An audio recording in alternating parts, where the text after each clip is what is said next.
ಈ ಸಾಲಲ್ಲಿ ಹೋಗ್ತದಾ?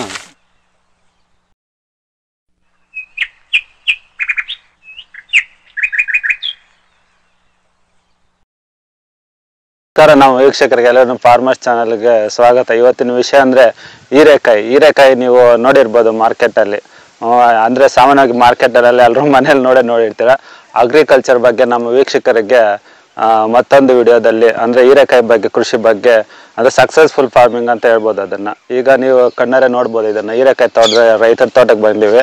ಅದರಲ್ಲಿ ಯಾವ ರೀತಿ ಸಕ್ಸಸ್ಫುಲ್ ಅಂದ್ರೆ ಚೆನ್ನಾಗಿ ಬೆಳೆ ಆಗ್ಬೇಕಂದ್ರೆ ಅವ್ರು ಫಸ್ಟ್ ಸ್ಟೆಪ್ ಇಂದ ತಗೊಂಡು ಈಗ ಕಾಯಿ ಬರೋವರೆಗೂ ಯಾವ ರೀತಿ ಕ್ರಮಗಳನ್ನ ತೆಗೆದುಕೊಂಡಿದ್ದಾರೆ ಮತ್ತು ಅದರಲ್ಲಿ ಆದಾಯ ಹೇಗೆ, ಬೆಳೆ ಹೇಗೆ ಅಂದ್ಬಿಟ್ಟು ನಮ್ಮ ವೀಕ್ಷಕರಿಗೆ ರೈತರ ಮುಖಾಂತರ ಹಂಚ್ಕೊಳ್ಳೋ. ಈಗ ನೋಡ್ಬೋದು ನೀವು, ಹೀರೆಕಾಯಿ ಎಲ್ಲಾನು ಹಾರ್ವೆಸ್ಟ್ ಸ್ಟಾರ್ಟ್ ಮಾಡಿದ್ದಾರೆ. ಈಗ ಹಾರ್ವೆಸ್ಟ್ ಸ್ಟಾರ್ಟ್ ಮಾಡಿಬಿಟ್ಟು ಇಲ್ಲಿ ಗಮನಿಸ್ಬೋದು. ಈ ಕಡೆ ಹೀರೆಕಾಯಿ ಎಲ್ಲಾನು ಕೊಯ್ದು ಈಗ ಮಾರ್ಕೆಟ್ಗೆ ತಗೊಂಡು ರೈತರನ್ನ ಪರಿಚಯ ಮಾಡ್ಕೊಳ್ಳೋ ಸಮಯ ಈಗ ಬಂದಿದೆ. ಸರ್ ನಮಸ್ಕಾರ. ನಮಸ್ಕಾರ ಸರ್. ನಿಮ್ಮ ಹೆಸರು ನಮ್ಮ ಪರಿಚಯ ಮಾಡ್ಕೊಳ್ಳಿ ಸರ್ ನಮ್ಮ ವೀಕ್ಷಕರಿಗೆ. ನಮ್ಮ ಹೆಸರು ನಮಸ್ಕಾರ. ನಮ್ಮ ಹೆಸರು ನಾಗರಾಜ್ ಅಂತ ಹೇಳ್ಬಿಟ್ಟು, ನಮ್ ದುರ್ಸನಹಳ್ಳಿ ಗ್ರಾಮ, ಮಾಸಿ ಹೋಬಳಿ, ಮಾಲೂರು ತಾಲೂಕು, ಕೋಲಾರ ಜಿಲ್ಲೆ. ನಾವು ಬಂದ್ಬಿಟ್ಟು ಇದು ಹೀರೆಕಾಯಿ ತಳಿ ಸುಮಾರು ವರ್ಷಗಳಿಂದ ಮಾಡ್ತಾ ಇದೀವಿ. ಇದ್ರಲ್ಲೇನು ಲಾಸ್ ಅನ್ನೋದು ನನಗೆ ಇದುವರೆಗೂ ಕಾಣಿಸ್ಲಿಲ್ಲ. ಏನೋ ನಮ್ಮ ಹಾಕಿರೋ ಬಂಡವಾಳಕ್ಕೆ ಅಷ್ಟೇ ಇಷ್ಟ ಅನುಕೂಲ ಆಗ್ತಾ ಇದೆ. ಬೇರೆ ಬೆಳೆಗಳೆಲ್ಲೂ ತುಂಬಾ ವೇಸ್ಟ್ ಆಗ್ತಾ ಇದೆ. ಸರ್ ಈಗ ಹೀರೆಕಾಯಿ ಸ್ಟಾರ್ಟ್ ಆಗಿ ನಿಮ್ಗೆ ಹಾರ್ವೆಸ್ಟ್ ಸ್ಟಾರ್ಟ್ ಆಗಿ ಎಷ್ಟು ದಿನ ಆಗಿದೆ ಸರ್ ಇದಕ್ಕೆ? ಸರ್ ಇದಕ್ಕೆ ಬಂದ್ಬಿಟ್ಟು 35ರಿಂದ 40 ದಿವಸದೊಳಗಡೆ ಶಾಂಪಲ್ ಸ್ಟಾರ್ಟ್ ಆಗುತ್ತೆ.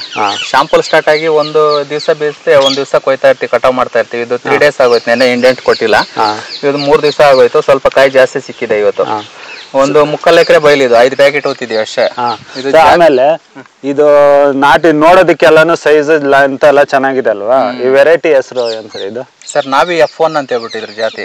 ಈಸ್ಟ್ ವೆಸ್ಟ್ ಕಂಪ್ನಿದು ನಾವಿ F1 ಅಂತ ಹೇಳ್ಬಿಟ್ಟು ಚೆನ್ನಾಗಿದೆ ತಳಿ ಸರ್, ತುಂಬಾ ಚೆನ್ನಾಗಿದೆ.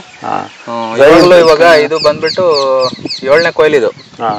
7ನೇ ಕೊಯ್ಲಿಗೂ ಕಾಯಿ ಚೆನ್ನಾಗಿದೆ. ಫಸ್ಟ್ನೇ ಶಾಂಪಲ್ ಬಂದಂಗೆ ಬರ್ತಾ ಇದೆ. ಚೆನ್ನಾಗಿದೆ ಸರ್. ಅಂದ್ರೆ ತಾಕತ್ ಮಾಡ್ಬೇಕು. ಕೋಳಿ ಗೊಬ್ಬರ, ಒಟ್ಟು ಗೊಬ್ಬರ ಅದು ಹೊಡೆದ್ಬಿಟ್ಟು ಗೊಬ್ಬರಗಳು ಬಿಟ್ಕೊಂಡು ಸ್ವಲ್ಪ ನಾವು ಔಷಧಿ ಮಾಡ್ಕೊಂಡು ಸ್ಪ್ರೇ ಮಾಡ್ಕೊಂತ ಇದ್ರೆ ಚೆನ್ನಾಗಿ ಬರ್ತಾ ಇದೆ. ಊಜಿ ಅಂತ ಹೇಳ್ಬಿಟ್ಟು ಒಂದು ಇದು ಬರುತ್ತೆ. ಊಜಿಕ್ಕೆ ಬಿಡದಂಗೆ ಕಾಪಾಡ್ಕೋಬೇಕು. ಕೀಟನಾಶ ಮೇನ್ ಅಂದ್ರೆ ಇದಕ್ಕೆ ಬರೋ ರೋಗಗಳು ಯಾವ ತರ ಇದೆ? ಅದಕ್ಕೆ ಜಾಸ್ತಿ ಅಂದ್ರೆ ಬರೋದು ರೋಗಗಳು ಸರ್ ಅಂಗಮಾರಿ ಅಂತ ಹೇಳ್ಬಿಟ್ಟು ಬರುತ್ತೆ. ಇದು ತೇವಾಂಶ ಜಾಸ್ತಿ ಆದ್ರೆ ಗಿಡದಲ್ಲಿ ಯೆಲ್ಲೋ ಕಲರ್ ಬರೋದು ಅಂಗಮಾರಿ ಅಂತ ಹೇಳ್ಬಿಟ್ಟು ಬರುತ್ತೆ. ಅದಕ್ಕೆ ಔಷಧಿಗಳು ಸ್ಪ್ರೇ ಮಾಡ್ಕೊಬೇಕು.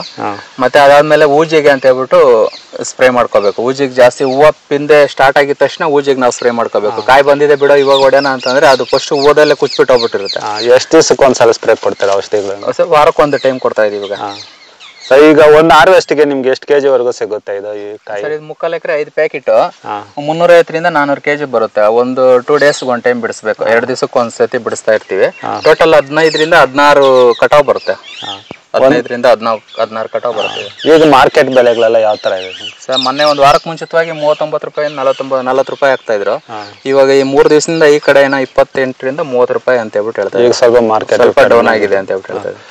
ಆದ್ರೆ ನೀವು ಈಗ ಖರ್ಚು ಮಾಡಿರೋದಕ್ಕೆ, ಈಗ ಮಲ್ಚಿಂಗ್ ಪೇಪರ್ ಎಲ್ಲ ಮಾಡಿರೋದಕ್ಕೆ, ಇದು 3/4 ಎಕರೆಗೆ ಎಷ್ಟು ಕೆಜಿ ಎಷ್ಟುವರೆಗೂ ಖರ್ಚು ಮಾಡಿದ್ದಾರೆ ಇದಕ್ಕೆ ಬೆಳೆಗೆ? ಇದುವರೆಗೂ ಒಂದು 50,000 ರೂಪಾಯಿ ಖರ್ಚು ಮಾಡಿದ್ವಿ ಅಷ್ಟೇ. ಬೀಜದಾಗ್ಲಿಂದ ಗೂಟ ಅಂದ್ರೆ ಹಳೆ ಗೂಟನ ಇತ್ತು ನಮ್ದು, ಬೇರೆ ಬೆಳೆಗೆ ತಗೊಂಡಿದ್ದು. ಗೂಟದೇನೆ ಲೆಕ್ಕ ಹಾಕಿಲ್ಲ.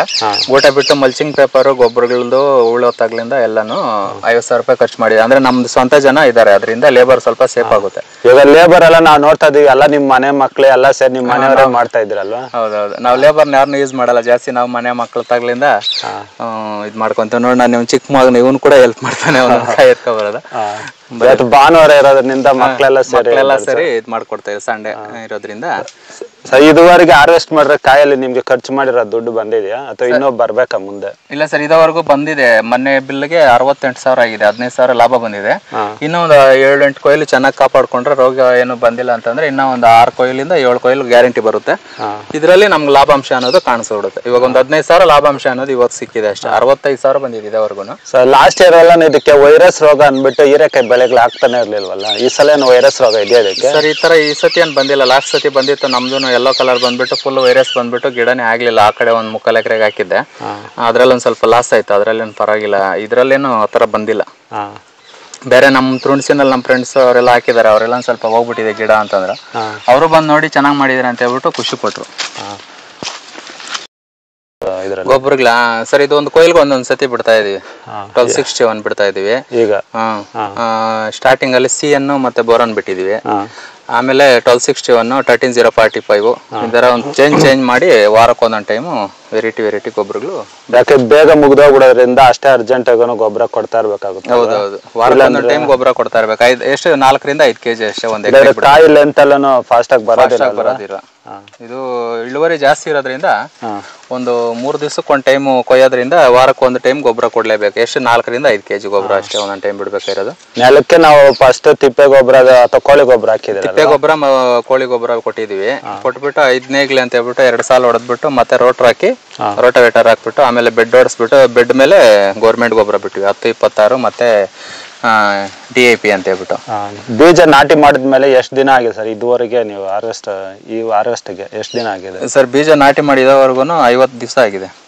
ಇನ್ನು ಎಷ್ಟು ದಿವಸ ಇಟ್ಕೋಬಹುದು ಬೆಳೆ ಇದನ್ನ? ಸರ್ ಇನ್ನ ಒಂದ್ 30 ದಿವಸ ಇಟ್ಕೋಬಹುದು. ಒಂದ್ ತಿಂಗಳು ಇಟ್ಕೋಬಹುದು. ರೋಗ ಏನು ಟಚ್ ಆಗಿಲ್ಲ ಆಲ್ಮೋಸ್ಟ್. ಇದಕ್ಕೆ ಟಚ್ ಆಗಿದ್ರೆ 1.5 ತಿಂಗಳಿಂದ 1.5 ತಿಂಗಳಿಗೆ ಸ್ಟಾರ್ಟ್ ಆಗುತ್ತೆ. 2.5 ತಿಂಗಳಿಗೆಲ್ಲ ಕ್ಲೋಸ್ ಆಗ್ಬಿಡುತ್ತೆ. ಚೆನ್ನಾಗಿ ನಾವ್ ಇದ್ ಮಾಡ್ಕೊಂಡ್ರೆ ಒಂದ್ 3.5 ತಿಂಗಳವರೆಗೂ ಮೇಂಟೈನ್ ಮಾಡ್ಕೋಬಹುದು. ಅದು ಇಲ್ಲಿಂದ ನೀವು ಯಾವ ತರ ನೋಡ್ಕೊಂಡ್ರೆ ಅದ್ರ ಮೇಲೆ ನಿಮ್ಗೆ ಲಾಭ ನಿರ್ಧಾರ ಆಗುತ್ತೆ. ಹೌದೌದು, ರೈತರು ನಾವ್ ಯಾವ ತರ ಅದ್ರ ಮೇಲೆ ಇದಾಗ್ತೀವೋ ಆ ತರ ನಮ್ಗೆ ಅದು ಫಲಿತಾಂಶ ಕೊಡುತ್ತೆ. ಕೆಲವರಿಗೆ ಸ್ಟಾರ್ಟ್ ಆಗ್ಬಿಟ್ಟೈತೆ ಅಂದ್ರೆ ಆಮೇಲೆ ಔಷಧಿಗಳು ಹೊಡೆಯಲ್ಲ. ಕೆಲವೊಂದು ರೈತರು ಬಂದ್ಬಿಟ್ಟೈತೆ ಬಿಡ ಅಂತ ನಾನು ಇವತ್ತು ಕಾಯಿ ಕೊಯ್ದಿದೀವಿ, ನಾಳೆ ಮತ್ತೆ ಊಜಿಗೆ ಮತ್ತೆ ರೋಗಕ್ಕೆ ಒಂದ್ಸತಿ ಸ್ಪ್ರೇ ಮಾಡ್ಕೋಬೇಕು. ಸ್ಪ್ರೇ ಮಾಡ್ಕೊಂಡ್ರೆ ನಮ್ಗೆ ನೆಕ್ಸ್ಟ್ ಟೈಮ್ ಊಜಿ ಅನ್ನೋದು ಕಂಟ್ರೋಲ್ ಬರುತ್ತೆ. ಇಲ್ಲಾಂದ್ರೆ ಊಜಿ ನೆಕ್ಸ್ಟ್ ಕಾಯಿಲ್ಗೆ ಊಜಿ ಫುಲ್ ಕುಚ್ಬಿಟ್ಟು ಹೋಗ್ಬಿಟ್ಟಿರುತ್ತೆ. ಊಜಿ ಅಂತಂದ್ರೆ ನೋಡಿ ಇಲ್ಲಿರುತ್ತೆ ಕಾಯಿ, ಇದು ನೋಡಿ ಈ ತರ ಇರುತ್ತೆ. ಇದು ಊಜಿ ಕುಚ್ಚಿರೋದು. ಇದು ಊಜಿ ಕುಚ್ಚಿರೋದು ಯಾವ್ದು ಮಾರ್ಕೆಟಿಂಗ್ ಅಲ್ಲಾಗ್ಲಿ ಇದು ಸಫಾಲ್ ಕಂಪ್ನಿಗಳಲ್ಲಿ ತಗೊಳೋದಿಲ್ಲ. ಇದು ಅಂದ್ರೆ ಪ್ರಾರಂಭದಲ್ಲೇ ಇದು ಊಜಿ ಚುಚ್ಚಿಬಿಟ್ಟಿರೋದ್ರಿಂದ ಡ್ಯಾಮೇಜ್ ಆಗಿರುತ್ತೆ. ಊಜಿ ಚುಚ್ಚಿದ್ಮೇಲೆ ಔಷಧಿ ಹೊಡೆದ್ರೆ ಏನು ಯೂಸ್ ಇಲ್ಲ. ಊಜಿ ಕುಚ್ಕೊಂಡ್ ಮೊದ್ಲೇ ಅದನ್ನ ನಾವು ಕಾಪಾಡ್ಕೋಬೇಕು. ಹೂವು ಪಿಂದೆನಲ್ಲೇ ಬರುತ್ತಲ್ಲ ಆ ಟೇಜಲ್ಲಿ ಪ್ರಾರಂಭದಲ್ಲೇ ಅದನ್ನ ರೆಡಿ ಮಾಡ್ಕೊಂಡ್ರೆ ಊಜಿ ಬರೋದಿರ ಇರುತ್ತೆ. ಅದು ಮೇನ್ ಇಂಪಾರ್ಟೆಂಟ್. ನಮ್ಮ ವೀಕ್ಷಕರೆಲ್ಲ ಇನ್ನೊಂದು ಗಮನಿಸ್ತಾ ಇರ್ಬೋದು, ಇಲ್ಲಿ ಈಗ ಕೃಷಿನಲ್ಲಿ ಅಗ್ರಿಕಲ್ಚರಲ್ಲಿ ಲೇಬರ್ ಪ್ರಾಬ್ಲಮ್ ತುಂಬಾ ಇದೆ. ಇಲ್ಲಿ ನೋಡ್ಬೋದು ಇವ್ರು ಎಲ್ಲಾನು ಒಂದೇ ಫ್ಯಾಮಿಲಿ ಅವರೇನೆ. ಇವರು ಯಾವ್ದು ಲೇಬರ್ಗಳೆಲ್ಲ ಏನಲ್ಲ, ಒಂದೇ ಫ್ಯಾಮಿಲಿನಲ್ಲೇ ಕೆಲಸ ಮಾಡ್ಕೊಳೋದ್ರಿಂದ ಅವ್ರ ಸ್ವಂತ ಕೆಲಸ ಅವರೇ ಮಾಡ್ಕೊಳ್ಳೋದ್ರಿಂದ ಅದರಲ್ಲಿ ಲೇಬರು ಉಳಿತಾಯ ಆಗುತ್ತೆ ನಮಗೆ. ಮತ್ತೆ ಲಾಸ್ಟಲ್ಲಿ ಬಜೆಟ್ ಎಲ್ಲ ಕಡಿಮೆ ಆಗುತ್ತೆ, ಮತ್ತೆ ಉಳಿತಾಯದಲ್ಲಿ ಸೇಫ್ ಆಗುತ್ತೆ. ಇವಾಗ ಇದನ್ನೊಂದ್ಸತಿ ಇಷ್ಟು ಕಾಯಿ ಎತ್ಕೊಂಡು ಇಲ್ಲಿ ಬಂದು ಇದು ಮಾಡ್ಕೊಡ್ಬೇಕಂತಂದ್ರೆ 3 ರಿಂದ 4 ಜನ ಲೇಬರ್ ಬೇಕಾಗುತ್ತೆ. ಬೇರೆ ಇದಕ್ಕೆಲ್ಲ ಸ್ವಲ್ಪ ಲೇಬರ್ ಜಾಸ್ತಿ ಬೇಕಾಗುತ್ತೆ. ಇವಾಗ ಇವರೆಲ್ಲ ನಮ್ಮ ಫ್ಯಾಮಿಲಿ ಮೆನ್ಸ್ ಆಗಿರೋದ್ರಿಂದ ನಾವು ಲೇಬರ್ ಸ್ವಲ್ಪ ಕಡಿಮೆ ಮಾಡ್ಕೋಬಹುದು. ಇದ್ರಲ್ಲೂ ಒಂದು ಹಾರ್ವೆಸ್ಟ್ಗೆ ಅವ್ರು 1 ರಿಂದ 2 ಸಾವಿರ ರೂಪಾಯಿ ಇದ್ರಲ್ಲೂ ಸೇವ್ ಮಾಡ್ಕೋಬಹುದು. ಸಣ್ಣ ಪುಟ್ಟದ್ರಲ್ಲಿ ಸೇವ್ ಮಾಡಿದ್ರೇನೆ ರೈತರಿಗೆ. ಅಂದ್ರೆ ಎಲ್ಲರೂ ಅದೇ ತರ ಇರಕ್ಕಾಗಲ್ಲ, ಒಂಟಿ ಅಂತ ಇರ್ತಾರೆ ಕೆಲವರು, ಅವರು ಆ ತರ ಮಾಡ್ಲೇಬೇಕು. ಆದ್ರೆ ನಾವು ಎಕ್ಸ್ಟ್ರಾ ದುಡಿಮೆ ಅನ್ನೋದು ನಾವು ಒಂದು ಕೆಲಸ ಮಾಡಿದೀವಿ, ಅದರಲ್ಲಿ ಫುಲ್ ನಿಗಾ ವಹಿಸಿ ಸ್ವಲ್ಪ ದುಡಿಮೆ ಮಾಡ್ಕೋಬೇಕು. ಇದ್ರ ನಮಗೆ ಹೀರೆಕಾಯಿ ಕೃಷಿ ಬಗ್ಗೆ ಮಾಹಿತಿ ತಿಳಿಸ್ಕೊಡೋದಕ್ಕೆ ನಮ್ಮ ಚಾನಲ್ ಕೈ ಸರ್. ಧನ್ಯವಾದ.